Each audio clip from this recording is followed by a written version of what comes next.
இப்படி இருக்கிற பூமி இப்போ இப்படி இருக்கு. பகல்ல இந்த வானம் நீல நிறத்திலையும் ராத்திரியில அடர்ந்த கருநிறத்திலையும் அமைதியா இருக்கிற இந்த வானம், இதுக்கு பின்னாடி ஒரு பெரிய யுத்தமே நடந்துட்டு இருக்கு.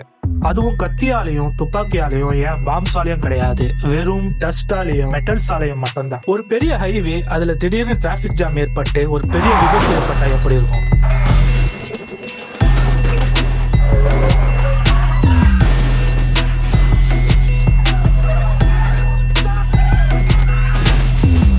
சோ இப்படிதான் ஒரு ஹைவே மாதிரி சேட்டலைட் சாலை நம்ம பூமியை சுத்தி நிரம்பி இருக்கு. இந்த டெக்னாலஜி டிராபிக் ஜோன் உருவாயிருக்கு. நம்ம ஹியூமன்ஸோட லைஃபும் ஃபியூச்சரும் நம்மள பாதுகாத்துக்கிறது கூட இந்த டெக்னாலஜியை நம்பிதான் இன்றைய உலகம் இயங்கிட்டு இருக்கு. So communication, GPS, weather forecast, internet, இது எல்லாமே சேட்டலைட்ஸ் நம்பிதான் இருக்கு. சோ அந்த சேட்டலைட்ஸ் இருக்கிற இடமான ஸ்பேஸ்ல ஒரு புது பிரச்சனை உருவாயிட்டு இருக்கு. ஒரு ஆயிரக்கணக்கான சேட்டலைட்ஸ் நம்ம பூமியை சுத்திக்கிட்டு இருக்கு, அது சில 100 மைல்களுக்கு அப்பால். இததான் சயின்டிஸ்ட் ஆர்பிட்டல் கன்ஜெக்ஷன் சொல்றாங்க. இப்படியே போனா ஒரு சின்ன சேட்டலைட் வேற ஒரு சேட்டலைட்ட மோதுனா அது ஒரு பெரிய செயின் ரியாக்ஷனை உருவாகும். இந்த மோதல்ல சேட்டலைட்ஸ் நொறுங்கப்பட்டு நூத்துக்கணக்கான ஸ்மால் மெட்டல் பீசஸா உருவாகும். இதத்தான் ஸ்பேஸ் டெப்ரிஸ்னு சொல்லுவாங்க. அந்த டெப்ரிஸ் ஒவ்வொன்றும் 20,000 கிலோமீட்டர் வேகத்துல பறந்துட்டு இருக்கு. இதுல ஒரு பீஸ் கூட இன்னொரு சேட்டலைட்ஸ் மோதுனா அதுவும் நொறுங்கி நூற்றுக்கணக்கான டெப்ரிஸ் உருவாகும். இததான் சயின்டிஸ்ட் கெஸ்லர் சிண்ட்ரோம்னு சொல்லுவாங்க. A chain reaction of collision that can make low Earth orbit unusable for decades. இது ஒரு இன்விசிபிள் டேஞ்சர், நம்ம கண்ணுக்கு தெரியாத ஒரு ஸ்பேஸ் டிராபிக் ஜாம். சோ நாம இந்த வீடியோல பாப்போம் இது எப்படி ஆரம்பிச்சது, ஏன் இது நடந்துட்டு இருக்கு, அடுத்து நாம என்ன பண்ண போறோம். So welcome to the story of crowded orbit. இது டெக் டுடே. வாங்க ஸ்டோரிக்கு போவோம். History of satellites. இந்த கதை ஆரம்பிச்சது 1957. அப்பதான் ரஷ்யாவோட முதல் சேட்டலைட்டான ஸ்புட்னிக் லான்ச் பண்ணாங்க. அந்த நேரம் அந்த சேட்டலைட் ஒரு சிம்பிள் மெட்டல் ஸ்பியரா மட்டும்தான் இருந்துச்சு. அதுல எந்த ஒரு கேமரா ஆப்ஷனோ இன்டர்நெட் ஆப்ஷனோ எதுவுமே கிடையாது.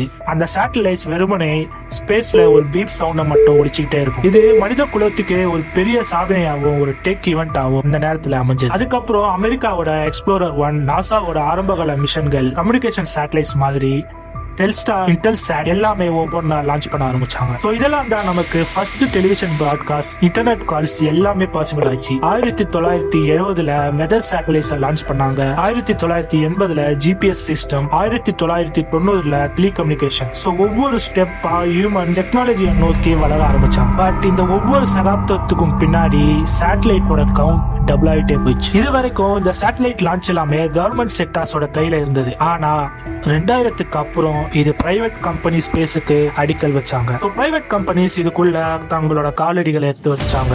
So SpaceX, OneWeb, Amazon Kuiper, blue origin, இவங்க எல்லாருமே இன்டர்நெட் ஃப்ரம் ஸ்பேஸ் அப்படின்ற ட்ரீமை நோக்கி பயணிக்க ஆரம்பிச்சாங்க. இதுவே the next space revolution. Government மிஷன்ல இருந்து கமர்ஷியல் கான்ஸ்டலேஷன் வரைக்கும் சேட்டலைட்ஸ் கவுண்ட் அதிகமாயிட்டே போயிடுச்சு. 2010 வரை ஆர்பிட்ல 6 சேட்டலைட்ஸ் மட்டுமே இருந்தது. ஆனா இன்னைக்கு 2025 கணக்குப்படி அடுத்தடுத்து 10 மடங்கு அதிகமாகி 60,000க்கு மேலான ஆப்ஜெக்ட்ஸ் ஆர்பிட்ல சுத்திக்கிட்டு இருக்கு. ஸோ இதுதான் இன்னைக்கு crowded orbit அப்படின்ற பக்கத்துக்கு நம்மளை கொண்டு வந்தது. The satellite race. சேட்டலைட்டை லான்ச் பண்றது ஒரு பெரிய ரேஸாவே மாறிச்சு இந்த பிரைவேட் செக்டார்ஸ்க்கு நடுவில். எலான் மஸ்கோட ஸ்பேஸ் எக்ஸ் ஸ்டார்லிங்க் ஒரு பிக் எக்ஸாம்பிள். எலான் மஸ்கோட ஒரு பிக் ட்ரீம் இந்த ஸ்டார்லிங்க். இது internet to every corner of earth. இதுக்காக ஆயிரக்கணக்கான சின்ன சேட்டலைட்ஸ் லோ எர்த் ஆர்பிட்ல லான்ச் பண்ணிட்டு இருக்காங்க. பூமியை சுத்தி மிக நெருக்கமா சுத்த வைக்க போறதுதான் இந்த சேட்டலைட்டோட லோ எர்த் ஆர்பிட். இதுக்கு பேர் தான் த லியோ. இந்த சின்ன சேட்டலைட்ஸ் எல்லாமே லைட் வெயிட் ஆனாலும் நெட்வொர்க்கோட ஸ்ட்ரென்த் பவர்ஃபுல். ஸ்டார்லிங்க் மட்டும் இல்ல, ஒன்வெப், அமேசான் கியூப், சைனாவோட குவாங்வாங் ப்ராஜெக்ட், சவுத் கொரியாவோட காஸ்ட் எல்லாமே ஆர்பிட்ல தங்களோட ஸ்மால் சேட்டலைட்ஸ் லான்ச் பண்ணிட்டு இருக்காங்க. இப்படி 1000, 2000, 3000 கணக்கான சேட்டலைட் சேரும்போது உலகம் முழுக்க ஃபாஸ்ட் இன்டர்நெட்டுக்கான பாசிபிள் கிடைக்கும். அதாவது நடுவானத்துல ஏர்பிளைன்லயும், நடு கடல்ல ஷிப்லயும், ஒரு பெரிய பாலைவனத்துக்கு நடுவுலையும், மலை பிரதேசங்களுக்கு நடுவுலையும் இன்டர்நெட் கிடைக்கும். அதுவும் சூப்பர் ஸ்பீட்ல இன்டர்நெட் கிடைக்கும். பட் இதெல்லாம் கேட்கறதுக்கு ஒரு டெக்னாலஜியோட புரட்சி மாதிரி இருந்தாலும் ஒவ்வொரு ஆர்பிட்டுக்குமே ஒரு கெப்பாசிட்டி லிமிட் இருக்கு. லோ எர்த் ஆர்பிட் லியோ பூமியில இருந்து 550 கிலோமீட்டர்ல இருந்து 2000 கிலோமீட்டர் வரைக்குமான ஹைட்ல தான் இந்த ஆர்பிட் நிலைநிறுத்தப்படுது. இந்த ஸ்மால் ஸ்பேஸ்ல இவ்வளவு சேட்டலைட்ஸ் கிரவுடட் லான்ச் பண்ணா ஒரு ஸ்பேஸ் டிராபிக் ஜோன் உருவாகும். ஸ்பேஸ் எக்ஸ் மட்டுமே ஆயிரக்கணக்கான ஸ்டார்லிங்க் சேட்டலைட்ஸ் லான்ச் பண்ணிருக்காங்க. அவங்களோட ஃபியூச்சர் பிளான் 12,000 சேட்டலைட்ஸ். அமேசானோட கியூபால் 3200 சேட்டலைட்ஸ் லான்ச் பண்ணலாம்னு பிளான்ல இருக்காங்க. OneWeb 600 satellites. சைனா ஆயிரக்கணக்கான சேட்டலைட்ஸ் லான்ச் பண்ண போறாங்க. சோ இந்த எல்லா சேட்டலைட்ஸும் ஒன்னு சேரும் போது எம்டியா மீதியா இருக்கிற இந்த இயர் இதுக்கப்புறம் இருக்க போறது இல்ல. சோ நம்மளோட இந்த டெக்னாலஜி புரட்சி நம்மள ஒரு டேஞ்சர் ஜோனுக்கு எடுத்துட்டு வந்திருக்கு. The dark side of space. பூமியில இருந்து பார்க்கும்போது இந்த வானம், இந்த ஸ்பேஸ் ஒரு ஆழ்ந்த அமைதியோட இருக்கிற மாதிரி நமக்கு தோணலாம். ஆனா அந்த அமைதிக்குள்ள ஒரு இன்விசிபிள் கேவோஸ் நடந்துட்டு இந்த பூமியை சுற்றி 60,000க்கும் மேலான ஆப்ஜெக்ட்ஸ், இன்ஆக்டிவ் ஆக்டிவ் ஆப்ஜெக்ட்ஸ் சுத்திக்கிட்டு இருக்கு. அதுலயும் பாதி தான் ஒர்க்கிங் சேட்டலைட்ஸ். மிச்சம் எல்லாமே ஓல்டு ராக்கெட்ஸ், மெட்டல் பிராக்மெண்ட்ஸ், இறந்த சேட்டலைட்ஸ். சோ இதெல்லாம் தான் ஸ்பேஸ் டெப்ரிஸ் சொல்லுவாங்க. இந்த ஒவ்வொரு ஸ்பேஸ் டெப்ரிஸும் ஆம்லெஸ்ஸா இல்லாத மாதிரி தோணலாம். ஆனா ஒவ்வொரு டெப்ரிஸும் புல்லட்டோட ஸ்பீட்ல டிராவல் பண்ணிட்டு இருக்கு. அதாவது 28,000 கிலோமீட்டர் ஒரு மணி நேரத்துக்குன்னு இமேஜின் பண்ணி பாருங்க. சோ இந்த டெப்ரிஸ்குள்ள இருந்து ஒரு சின்ன ஸ்க்ரூவோ இல்ல பெயிண்டோட உறிஞ்சு வந்த ஒரு சின்ன பீஸோ அந்த வேகத்துல சுத்திக்கிட்டு இருக்க, அதுவும் ஒர்க்கிங்ல இருக்க சேட்டலைட்ஸ்ல மோதுனா அந்த சேட்டலைட்டே டெஸ்ட்ராய் ஆகும். இப்படி நடக்கிறதுக்கான வாய்ப்பு இருக்கு. அது மட்டும் இல்ல, இப்படி ஒண்ணு முன்னாடியே நடந்திருக்கு. 2009 நடந்ததுதான் மிகப்பெரிய சேட்டலைட் விபத்து, த சேட்டலைட் கொலிஷன். 2009 இரிடியம் 33 மற்றும் காஸ்மோஸ் 2251 இந்த ரெண்டுமே மோதினதால 2000க்கும் அதிகமான டெப்ரிஸ் ஃபிராக்மெண்ட்ஸ் உருவாயிச்சு. அந்த டெப்ரிஸ் இன்னும் ஆர்பிட்ல சுத்திக்கிட்டு தான் இருக்கு. இது ஒவ்வொரு நாளுமே ஒர்க்கிங்ல இருக்கிற சேட்டலைட்ஸ்க்கு ஒரு hidden thread. So international space station ISS கூட இதுல ஒவ்வொரு முறையும் தப்பிச்சு தான் வந்துட்டு இருக்காங்க. நாசாவோட ரிப்போர்ட் படி ISS வருடத்துக்கு 2-3 தடவை தங்களோட ஆர்பிட்டோட அளவை மாத்திக்கிட்டு இருக்காங்க. அதாவது இந்த விபத்துல இருந்து தவிர்க்கிறதுக்காக. இப்படி பெரிய ஆபத்தை உருவாக்கக்கூடிய டெப்ரிஸ் ஒவ்வொரு நாளும் அதிகரிச்சுட்டே போனா நம்மளோட ஒர்க்கிங் சேட்டலைட்ஸ்க்கு பிரச்சனை நிச்சயம். இந்த டெப்ரிஸ் இப்ப ஒர்க்கிங்ல இருக்கிற சேட்டலைட்ஸ்ல மோதுனா, அதாவது கம்யூனிகேஷன் சேட்டலைட்ஸ்ல மோதுனா மொத்த கம்யூனிகேஷனுமே டவுன். சோ GPS எல்லாமே எரர் ஆகும். அதோட முக்கியமானது வெதர் டேட்டா லாஸ். இந்த வெதரோட டேட்டா வச்சு தான் உலகம் முழுக்க புயலும் பேராபத்துகளும் வருத கணிக்கிறாங்க. சோ இதை நம்ம இழந்துட்டோம்னா ஹியூமன்ஸோட ஃபியூச்சரே ஒரு பெரிய த்ரெட்டுக்கு உள்ளாகிடும். இது நம்ம ஃபியூச்சருக்கான த்ரெட் மட்டும் இல்ல, ஆல்ரெடி இது ஸ்டார்ட் ஆயிடுச்சு. சோ இதைத்தான் நாம சொல்றோம், the dark side of our space revolution, the danger zone. நம்ம பூமியை சுத்தி ஆயிரக்கணக்கான சேட்டலைட்ஸ் ஒவ்வொரு நாளும் லான்ச் ஆயிட்டே தான் இருக்கு. சோ நம்ம எர்த்தோட ஆர்பிட்டுக்குமே ஒரு அளவு இருக்கு. அந்த அளவை தாண்டும் போது என்ன ஆகும்? இதான் சயின்டிஸ்ட் டொனால்ட் கெஸ்லர் கணிச்சிருக்காரு.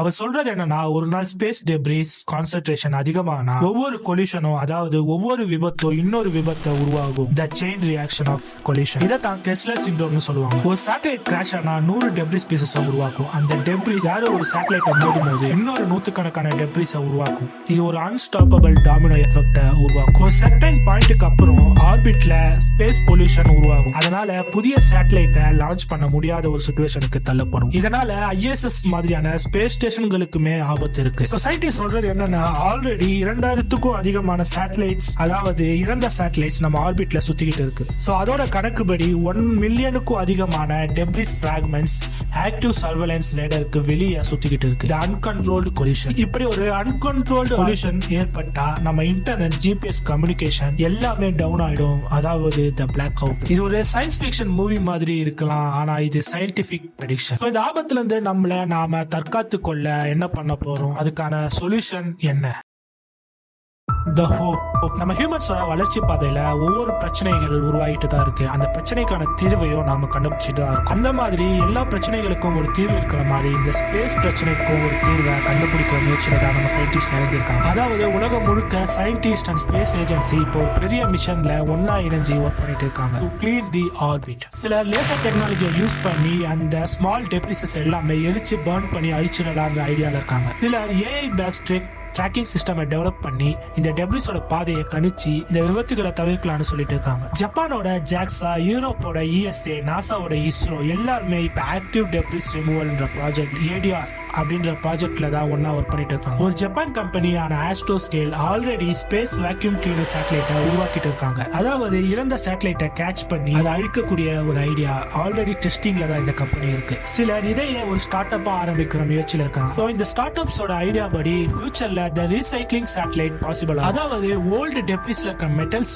உருக்கி அதை யூஸ் பண்ணி ஒரு புதிய மிஷன்ஸ் உருவாக்குற ஐடியா. இது எல்லாமே இப்ப டெஸ்ட் பேஸ்ல தான் இருக்கு. ஆனா இதுதான் நம்ம நெக்ஸ்ட் ஜெனரேஷன் ஜெனரேஷனோட லைஃபுக்கு ஒரு சேஃப் ஸ்பேஸ் பார்த்து அமைய போகுது. ஸோ இது மூலமா ஸ்பேஸ்ல புது லாஸ் அண்ட் டிசிப்ளின் உருவாவதற்கான வாய்ப்புகள் அதிகம். இந்த சேட்டலைட்ஸ் எல்லாமே ஹியூமன்ஸோட வளர்ச்சி பாதைக்கான ஒரு அடையாளமா இருக்குது. நம்ம ப்ராக்ரஸோட ஒரு ரெப்ரசென்டா தான் இந்த சேட்டலைட்ஸ் இருக்கு. பட் அந்த ப்ராக்ரஸுக்கு ஒரு பேலன்ஸ் வேணும். டெக்னாலஜிக்கும் ரெஸ்பான்சிபிலிட்டிக்கும் இடையான ஒரு சமநிலை. ஸோ இது இல்லைன்னா நம்மளோட இது வரைக்குமான அச்சீவ்மெண்ட்ஸ் நாமளே அழிச்ச மாதிரியான ஒரு சிச்சுவேஷன் உருவாகிடும். இந்த space pollution, debris, uncontrolled launches இது எல்லாமே ஒரு வார்னிங் சைன். ஸோ எப்படி இருந்தாலும் ஹியூமன்ஸோட வளர்ச்சி பாதையில பிரச்சனைகள் உருவாகும் போது அதற்கான தீர்வையும் நாம கண்டுபிடிச்சு நம்ம பயணத்தை தொடர்ந்துட்டு தான் இருக்கும். அந்த மாதிரி சயின்டிஸ்ட், ஏஜென்சிஸ், கவர்மெண்ட்ஸ் எல்லாமே ஒன்னா சேர்ந்து ஒரு சஸ்டைனபிள் ஸ்பேஸை உருவாக்குற முயற்சியில தான் இருக்காங்க. இது மூலமா நம்ம அடுத்த ஃபியூச்சர் ஜெனரேஷனுக்கு ஒரு சேஃப் அண்ட் கிளீன் ஸ்கையை கிடைக்கும்னு நம்புவோம். இந்த பூமி நம்மளோட வீடு மாதிரினா இந்த ஆர்பிட் வெளி உலகம் மாதிரி.